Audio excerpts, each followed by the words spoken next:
Bonsoir mesdames, bonsoir messieurs.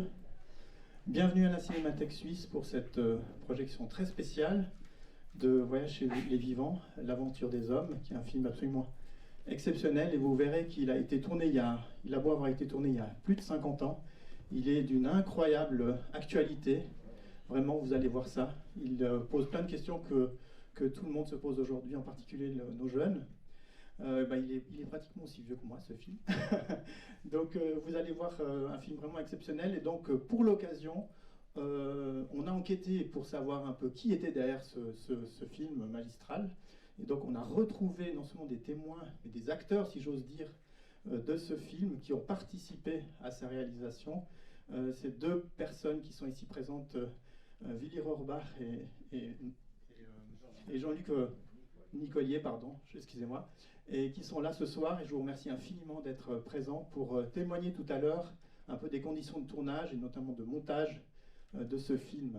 Henri Brand, eh bien, évidemment, il est plus là pour parler du film, puisqu'il est décédé il y a plus de 20 ans. Cette année, Henri Brand aurait eu 100 ans. Et c'est à cette occasion-là, justement, qu'un certain nombre d'institutions culturelles de la région de Lausanne et Neuchâtel se sont mises ensemble pour justement célébrer ce centenaire et lui rendre hommage et le faire redécouvrir au public. Donc on a mis en place un très grand nombre de manifestations, plus de 60. Il y a bien évidemment la rétrospective à la Cinémathèque Suisse que vous pouvez découvrir jusqu'à la fin du mois de décembre.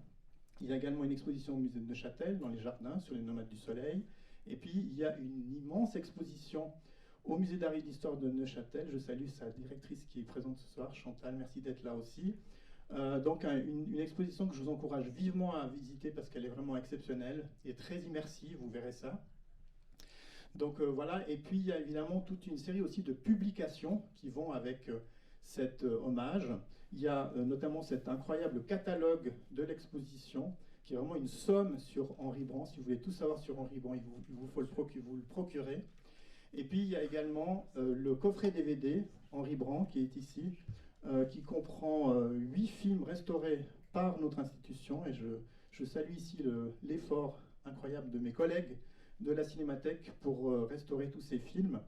Et puis évidemment que l'exposition fait également la part belle à Henri Brand, non seulement cinéaste mais photographe. Donc ça c'est évidemment un aspect de sa personnalité qu'il ne faut pas louper. Et vous en verrez beaucoup dans l'exposition. Donc voilà, ces deux ouvrages n'auraient pas été possibles sans la contribution absolument unique, exceptionnelle de l'Université de Lausanne et de sa section cinéma. Je salue ici la présence de Pierre-Emmanuel Jacques et Olivier Lugon, ici présents, qui sont également les commissaires de l'exposition et qui ont eu la bonne idée de faire travailler des élèves de la section cinéma. En l'occurrence, Loïc Salomé, bonsoir, qui est ici ce soir, que j'ai le plaisir aussi de recevoir. Merci beaucoup Loïc d'être là. Merci pour l'invitation. Donc Loïc, il est invité ce soir à plus d'un titre, puisqu'il est non seulement il a contribué à tous ces objets, mais il est également grand connaisseur d'Henri Brand, et surtout, du film que vous allez voir ce soir, puisqu'il y a consacré, je crois, son travail de bachelor, de exactement, master même peut-être. Oui. Voilà. Donc Loïc, je te passe la parole. Merci Christophe. Juste quelques mots avant la projection pour contextualiser un peu ce film que vous allez voir. Donc, c'est probablement le projet le plus ambitieux de la carrière d'Henri Brand. Tout commence en fait à l'exposition nationale de 1964 à Lausanne, où Henri Brand réalise une série de 5 courts-métrages, La Suisse s'interroge. Et c'est un véritable projet critique qui dresse le portrait d'une société helvétique en pleine surchauffe économique, donc marquée par la surconsommation, l'afflux des travailleurs saisonniers, l'augmentation et le vieillissement de la population, une gestion des déchets du territoire chaotique. Et en fait, ces réalisations pour l'expo sont visionnées par des millions de visiteurs et de visiteuses et vont lui offrir une reconnaissance internationale. Henri Brand ambitionne dès lors de faire un état des lieux non pas de la Suisse, mais carrément du monde entier. Et ce projet titanesque va mobiliser en fait le cinéaste durant 4 longues années de travail. Et c'est en fait grâce au soutien financier de l'État fédéral, mais surtout de l'Organisation mondiale de la santé, qui va injecter plusieurs centaines de milliers de francs suisses dans le projet, qu'Henri Brand va en fait s'élancer autour du monde dès le début de l'année 66, entouré d'une petite équipe de techniciens. Il y a Jean-Luc Nicolier qui est chef opérateur pour ce projet, Jean-Marc Payot qui va manier le Nagra pour enregistrer le son, et Daniel Tomen, un ami et docteur de la famille d'Henri Brand. De ces voyages, l'équipe va rapporter la quantité faramineuse de 50 km de pellicule. Et après une fastidieuse période de montage, ils vont travailler à la post-production avec Claude Chenoux, donc le monteur, assisté de Sylva Bachmann, et Villiers Orbach pour la synchronisation du son. Et donc le film sort finalement en février 1970. Il est présenté au Rialto à Genève devant un parterre de diplomates et d'invités, d'élus de la Confédération. Nous avons le plaisir d'accueillir deux de ces personnes qui ont participé à ce projet. Donc Monsieur Jean-Luc Nicolier, qui a pratiquement tourné durant tous les voyages, avec en premier lieu une caméra Arriflex 35 mm, et puis et surtout une éclair coûtant 16 mm, et Villiers Orbach, qui a travaillé à la synchronisation du son et de l'image. Vous aurez l'occasion de leur poser des questions juste après la projection. Enfin, j'aimerais juste saluer l'immense travail de restauration qui a été effectué pour ce film de la Cinémathèque suisse, qui l'a numérisé et restauré, et auquel a participé également Jean-Luc Nicolier pour l'étalonnage. Cette projection est donc doublement inédite. Ce film n'a pas été projeté dans les salles depuis près de 50 ans, et vous allez y assister en compagnie de deux anciens collaborateurs qui ont travaillé avec Henri Brand. Bonne séance à vous, bon voyage dans les années 60, et on se retrouve après pour les questions. Tout à l'heure. Je vais embrayer cette discussion avec une question pour vous, Monsieur Nicolier. J'ai fait le lien avant avec le film La Suisse s'interroge, la série de films La Suisse s'interroge à l'Expo 64, mais on l'a vu avec ce film, ça soulève tout un tas d'autres questions qui ne se limitent pas forcément au contexte national. Vous rencontrez Brand en avril 65, alors qu'il essaye de réunir les fonds nécessaires pour son projet de film. Quel est son état d'esprit à ce moment-là, et quelles questions se pose-t-il véritablement ?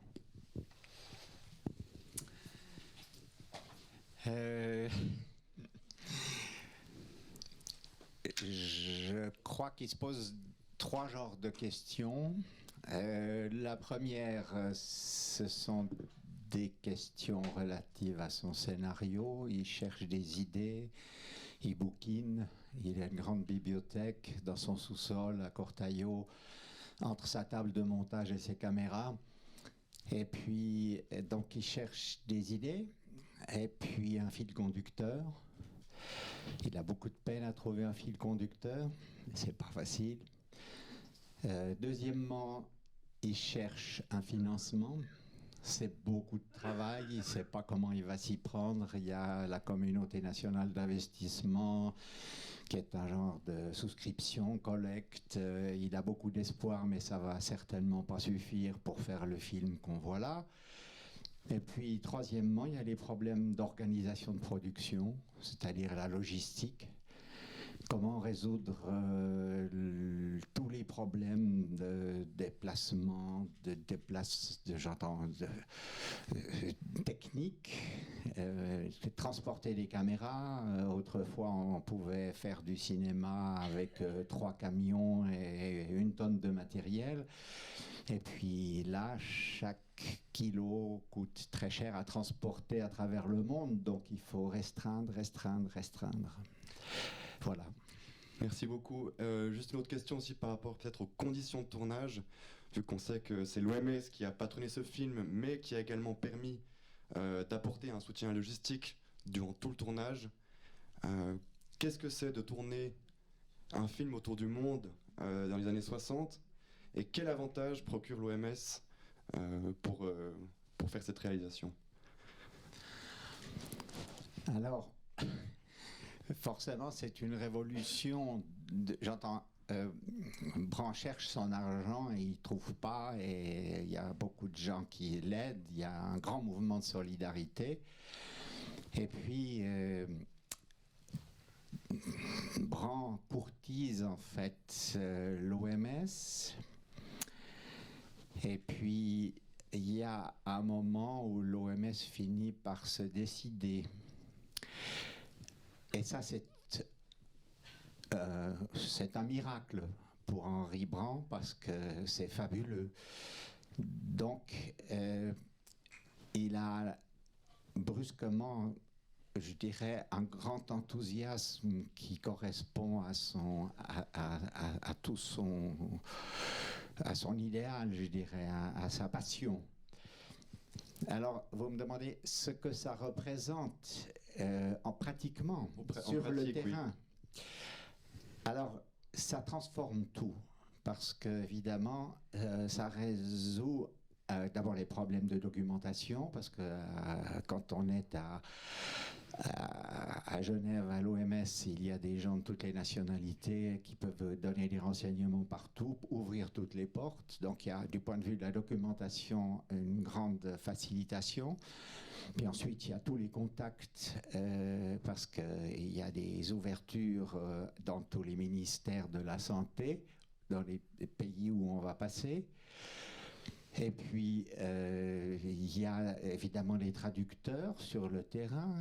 L'OMS peut procurer des voitures, enfin quand on arrive quelque part, voitures, chauffeurs, traducteurs, conseillers, tout ça, c'est énorme. Et ça, et puis évidemment, il y a encore... une quantité de choses. Tous les passages en douane, on avait des passeports diplomatiques pour faire ce film. Donc, on pouvait passer plus ou moins bien les douanes. Ça faisait tout s'accrocher partout. C'était quand même la période de la guerre froide. Il fallait des trucs. Alors, je donne juste un petit truc. Henri avait beaucoup d'expérience de passage en douane parce qu'il avait beaucoup voyagé. Donc, il avait toujours des timbres de 5 centimes avec lui. Et puis, il avait un tampon qu'il avait fait faire avec, c'était peu importe, c'était pourvu que ce soit rond avec des caractères. Et puis, il mettait un timbre, il collait toujours un timbre au bas de la liste de son matériel. Il mettait un tampon et il signait, et ça ouvrait toutes les portes. Magnifique. C'est un soutien qui va aussi se perpétuer même pendant le montage, puisque... on le voit, il y a les images de la conquête spatiale. Les derniers tournages du film, c'est en 68. Grâce à l'OMS, ils vont réussir à incorporer in extremis les images de l'alunissage. Donc c'est aussi une assistance qui se poursuit même pendant le montage, et ils peuvent profiter en fait des contacts de cette grande organisation pour avoir un peu ces images avant tout le monde, quoi. Et je me tourne du coup vers Willy Rohrbach pour la partie du montage, j'en profite. En 68, quand vous rencontrez Henri Brand, vous commencez à travailler sur cette masse énorme de documents. D'abord à Cortaillot, dans sa cave, avec son atelier. Et puis Henri Brand se sépare de sa femme, il part vivre à Genève, il déménage son atelier au plateau de Frontenay, dans la maison du diplomate Pierre Micheli. Comment vous abordez à ce moment-là cette quantité de films et d'enregistrements sonores ? Il faut dire d'abord que j'ai fait sa connaissance avant 68. À la fin, après l'obtention de mon diplôme de photo, j'avais pris la décision que je voulais absolument faire du cinéma et rien d'autre. Et, un peu naïf à l'époque, il y avait un cinéaste connu plus que les autres, plus célèbre et tout. Donc je voulais que ce soit Henri Brand. Et bon, on a pris contact, etc. Là, il y a eu deux candidatures qu'il a retenues. Il n'arrivait pas à se décider pour l'un ou pour l'autre. Du coup, il a engagé les deux. Et on s'est retrouvés quelque temps comme ça. Puis il a dû opter pour n'en garder qu'un. Ce fut moi pour de très nombreuses années. J'ai collaboré avec Henri pendant une vingtaine d'années, à savoir au très très long montage de ce voyage incroyable. Et tous ces films suivants, 7, 8, je ne sais même plus exactement. Et alors, après, il y a encore l'amitié qui s'ajoute à ça, etc. Ce qui fait qu'au fil de ces 20 ans, on n'a pas arrêté ou de tourner ou d'avoir des relations amicales. Voilà. Tu as aussi été chargé d'indexer justement un peu les plans du tournage, oui. De faire un peu ce travail de documentation, retranscrire un peu tout ce qui a été tourné. Ça s'est passé comment, ça ? Si je me souviens bien, c'était à Cortaillot encore. D'abord, il y avait énormément de visionnage. Henri voulait très souvent revoir et revoir certaines séquences dans le but d'essayer de trouver un fil, comme disait Jean-Luc, un fil conducteur, de trouver des idées de séquences, de montage à venir, etc. Donc, il me demande, en dehors de ces très nombreuses projections que je devais organiser pour lui, très souvent, ou la plupart du temps, on projetait même les originaux. Aujourd'hui, ça fait peur. Bon. Et là, il me demande une chose qu'aujourd'hui encore, je ne comprends pas que j'ai osé commencer ça. Ça doit représenter des piles de papier qui, semble-t-il, ils n'en ont pas encore retrouvé. Il m'a demandé d'inventorier chaque plomb tourné par Jean-Luc, chaque plomb par plomb, en le décrivant. Très gros plomb, en fond, en Inde, zoom arrière, panneau à gauche, machin truc. Pour chacun de ces plans de 40 km de film, ça a été un travail de titan. J'en garde un souvenir incroyable. Et en même temps, j'ai appris tellement de choses en voyant et revoyant tous ces plans. J'ai appris une sorte de cinéma. Oui, je lui dois beaucoup à ce niveau-là, ça c'est vrai. Et oui. Jean-Luc Nicolier également, ça a marqué la suite de votre carrière professionnelle, cette aventure avec Henri Brand? Ah, certainement, complètement. Mais je dirais, moi, mon intérêt, c'était surtout de pouvoir faire des films. Donc, j'ai très rapidement quitté le métier de caméraman pour passer à la réalisation et ensuite à la production.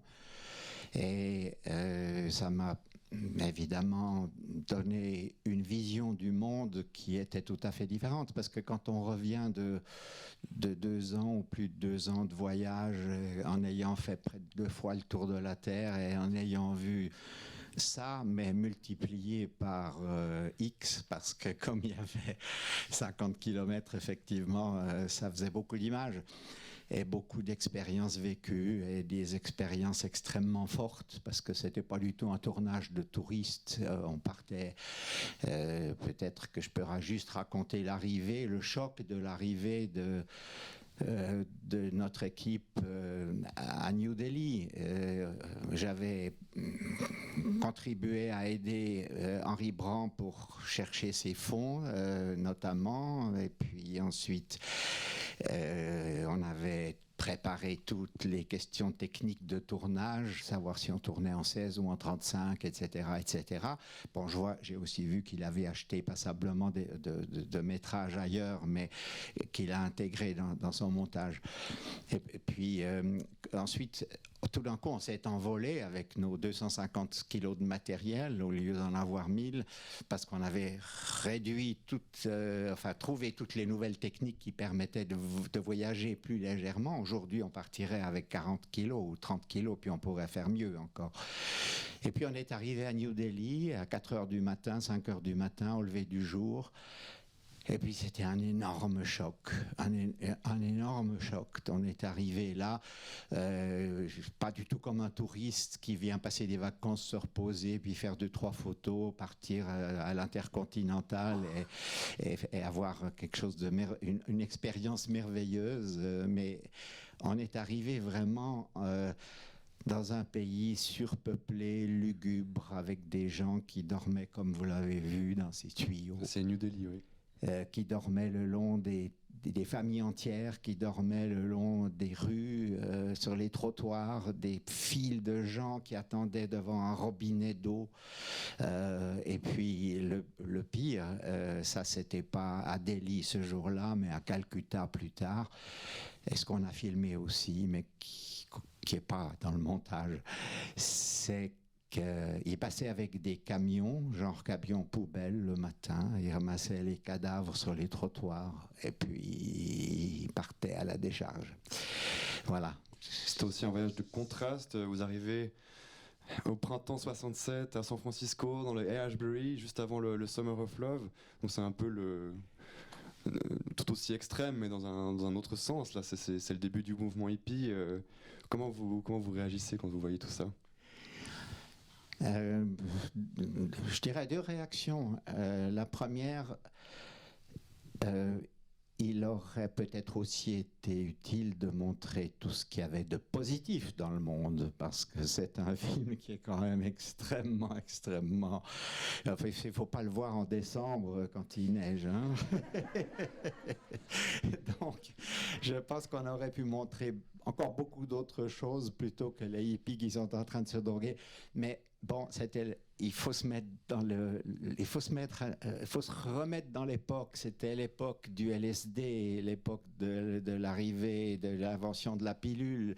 C'était l'époque de mai 68. Il y avait tout ce qui ressort dans le début de la conquête de l'espace. C'est ça qui a tellement frappé Henry qu'il a finalement mis un peu trop d'images d'espace dans son film. Et puis, il y avait aussi toutes les questions de psychologie dont on parlait énormément à cette époque.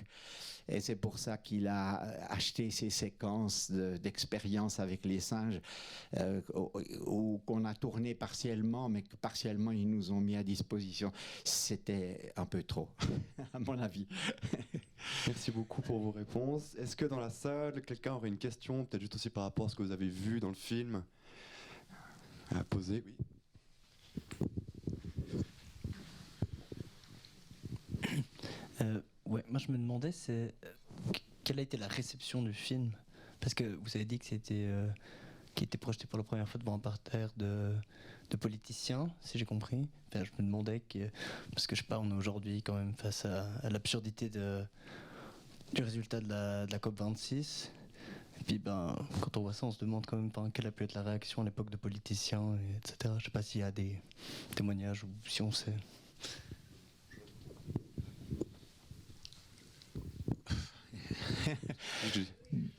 Oui. Alors, la réception a été très, très contrastée. Donc, il y a eu cette première au Rialto, mais il faut savoir que le film a suivi après une carrière commerciale dans les salles en Suisse romande et après en Suisse alémanique. La plupart des reproches sont justement liés à cet aspect apolitique, cette volonté de rester objectif et neutre, on va dire, dans une époque qui est assez politisée quand même, au début des années 70, la fin des années 60, enfin. Et on lui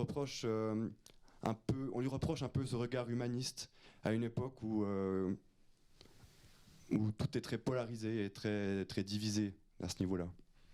Et c'est pour ça que le film aura une distribution assez restreinte, aussi par le choix du distributeur, qui était un petit distributeur comme ça. Il aura une carrière à la télévision allemande aussi par la suite. Et puis surtout, c'est un projet multimédia, donc ils ne font pas que filmer, vous faites des photographies aussi, tous les membres de l'équipe. Et il y a pratiquement autant de photographies qu'il y a de pellicules. Et c'est aussi un livre illustré paru aux éditions Mondo la même année que le film. Et puis, 2 ans après, Henry Brand se rapproche de la TSR et crée une série de 13 épisodes sur cette même base, sur ces images qu'il a tournées autour du monde. Ce sera Chronique de la planète bleue, 13 fois 26 minutes. Et il aura l'occasion justement d'étendre le format et de mieux rendre justice à toutes ces images accumulées. Si tu peux me permettre, j'ai été surpris parce que dans mon souvenir, on avait au minimum 2 séquences que je trouvais assez importantes. Le sujet de la cryogénisation que je n'ai pas retrouvé, ainsi qu'un autre que je trouvais important, encore plus dur par rapport à ce que tu disais, Jean-Luc, à savoir une crucifixion. Je comprends pas. Est-ce qu'elle a été censurée beaucoup plus tard à la Restauration ou pas censurée? Est-ce que ce serait dans les courts-métrages? Ça fait pas partie du film, mais on retrouve cela dans les épisodes télévisés. La cryogénisation, et la crucifixion de cette personne qui représente le Christ à Manille pendant les cérémonies de Pâques. Alors ça pose une autre question, c'est la raison pour laquelle on a tourné 50 km. Parce que ça, c'est quand même important. Alors, je disais que Henry Brand était presque euphorique au moment où il a appris que l'OMS pouvait nous venir en aide et pouvait permettre de réaliser ce film. Alors il s'est dit, on va tourner le film et puis on va tourner plus parce que ça va être, puisque c'est une occasion unique, ça va être la possibilité de faire plusieurs films derrière. Mais comme il était parti sans avoir un scénario très précis, parce que finalement on n'a jamais eu de scénario et puis on n'a non plus jamais eu de contrat.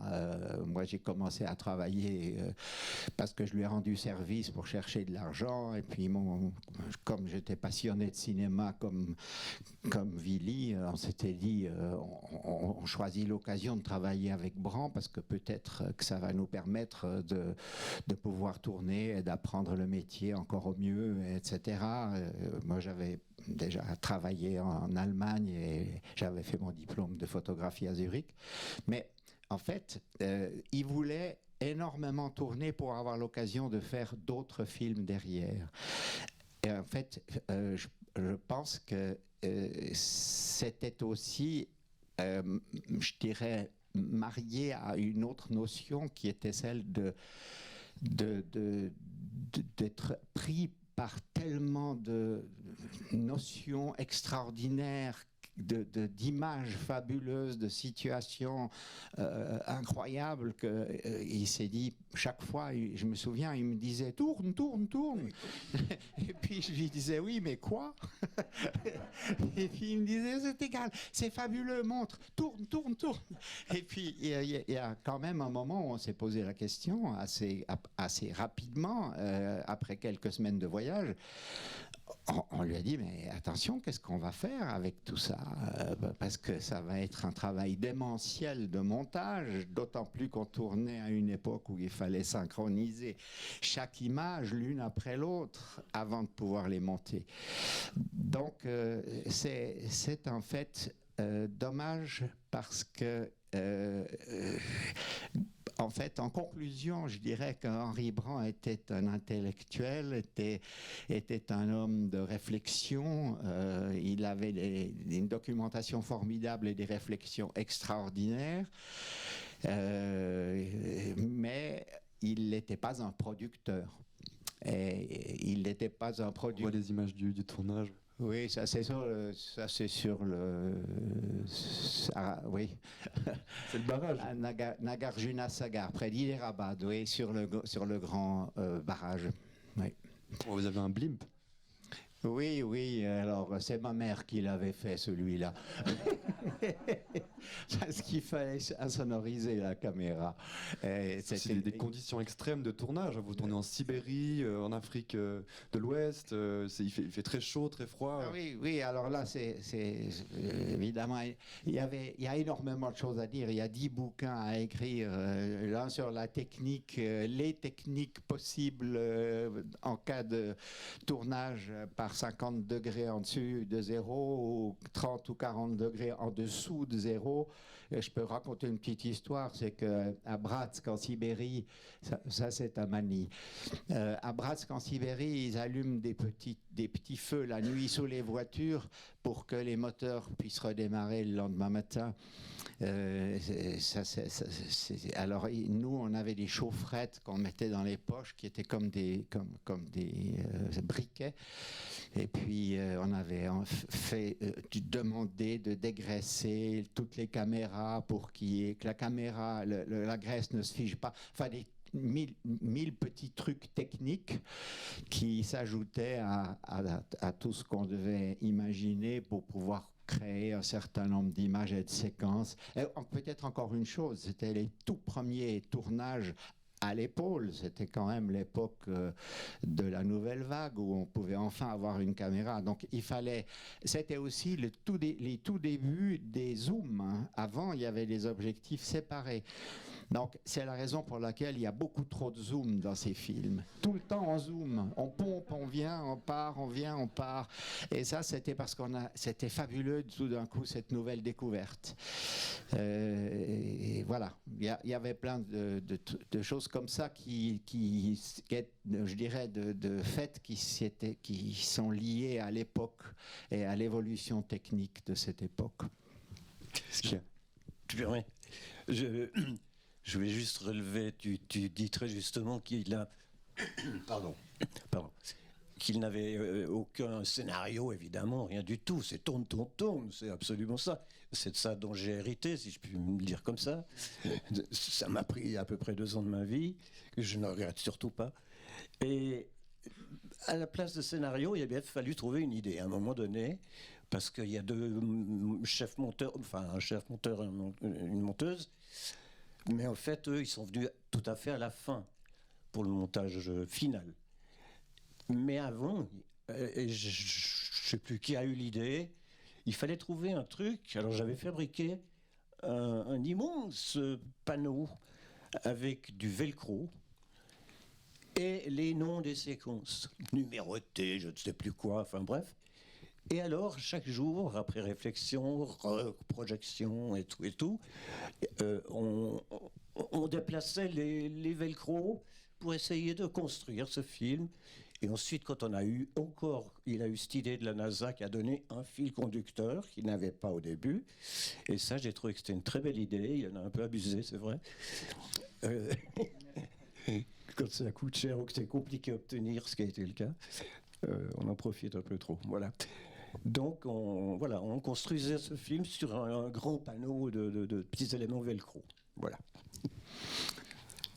Peut-être encore en conclusion, moi, ce que j'aimerais dire, c'est que au-delà de toutes ces questions techniques, ça a été pour moi une expérience extraordinaire dans la vie.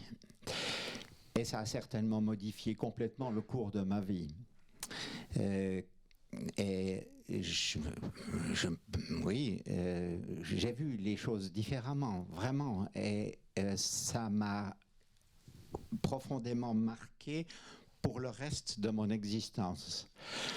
Et ça a eu pour conséquence notamment le fait que, par exemple, je me suis marié avec une femme d'une autre nationalité, d'une autre langue, d'une autre culture, d'une autre religion, tout différemment.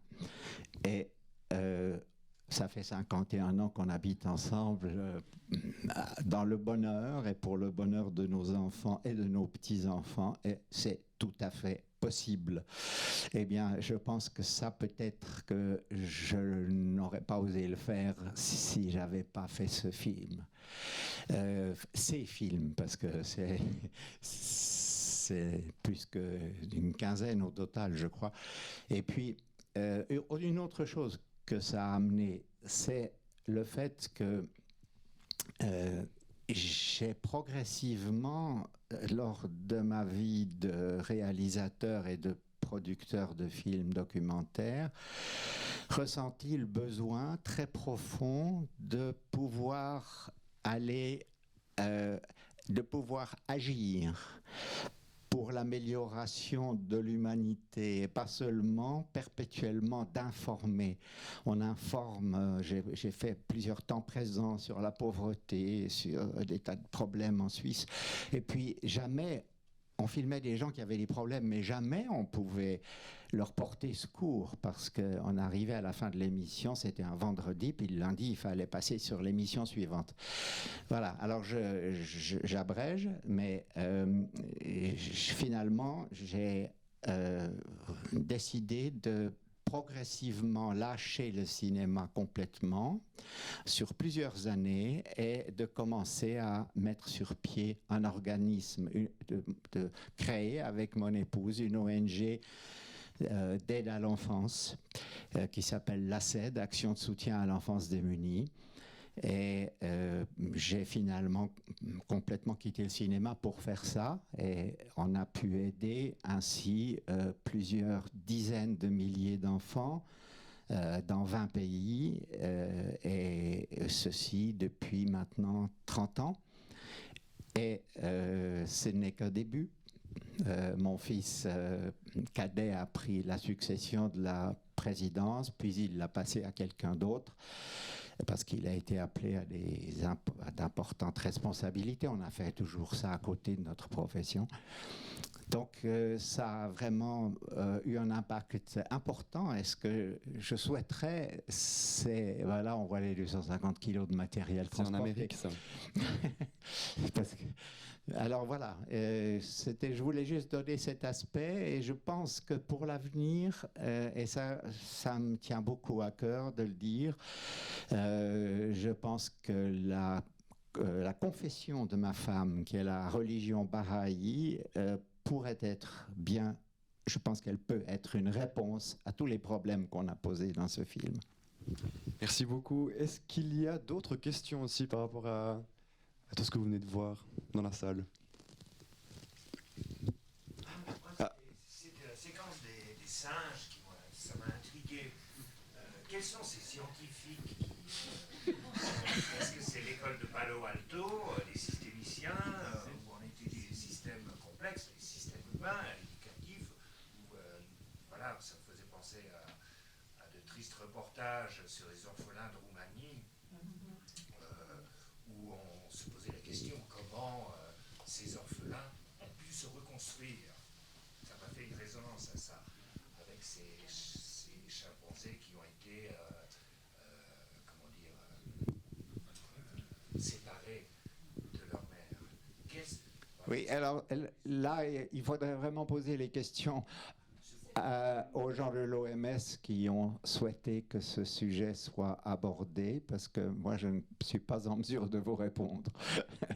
Mais évidemment, il a fallu faire un certain nombre de concessions à l'OMS et inclure un certain nombre de séquences plutôt d'aspect médical, et encore, il y a beaucoup de gens différents dans le cadre de l'OMS qui ont beaucoup d'exigences assez différentes les uns des autres. Donc, ça a eu un impact sur ce film. Mais je ne peux pas vous donner une réponse. J'ai peut-être une partie de réponse.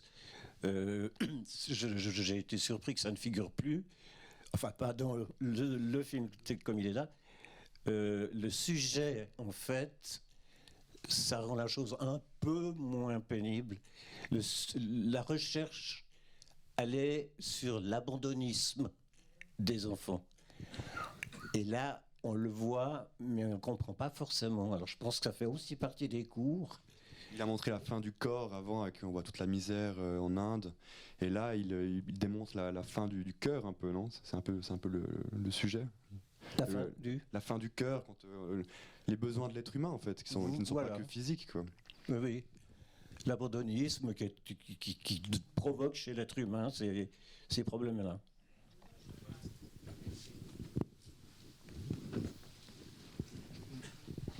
Dernière question. L'océan, ça va Merci beaucoup, c'était vraiment extraordinaire. Vous avez parlé de l'humanisme de Braud. Effectivement, c'est un point très très important, et c'est vraiment excellent que le film ne soit pas du tout politisé. Mais si vous permettez, j'ai juste une question. Peut-être que quelque chose m'a échappé, mais il me semble qu'il n'y a rien eu en Amérique du Sud. Est-ce qu'il y a une raison particulière à cela?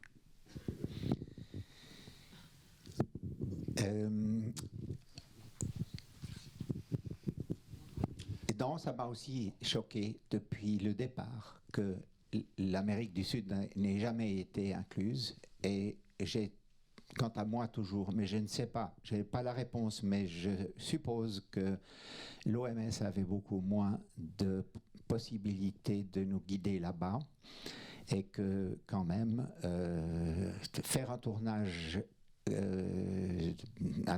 je dirais de manière libre, nécessite que les pays nous accueillent, et il y a des pays qui ont ouvert les portes plus que d'autres. Il faut savoir aussi qu'à la base, il y avait bien plus de pays prévus dans l'ensemble des voyages au tout début du projet, dont des pays d'Amérique latine. Et ensuite, c'est vrai qu'ils ne pouvaient pas tourner non plus partout, mais on voit qu'il n'y a pas la Chine non plus. Et ça, c'est parce que la Chine n'est pas membre de l'OMS aussi à ce moment-là. C'est aussi pour ça. Mais tous les pays où vous êtes allés visiter, vous avez pu les mettre dans le film. Il n'y a pas des parties qui ont été coupées au montage et qui ne sont pas dans le film final. Parce que vous êtes quand même allé justement en Amérique du Sud, mais qu'elle n'est pas dans le film. Non, non, non. Okay. Non, non. Mais tous les films, non, tout ce qu'on a filmé n'est pas dans le film. Oui, c'est évident. Les pays visités le sont. Non, non, mais les pays visités le sont. Merci beaucoup, M. Nicolier, M. Robert, pour votre participation. À vous d'avoir assisté.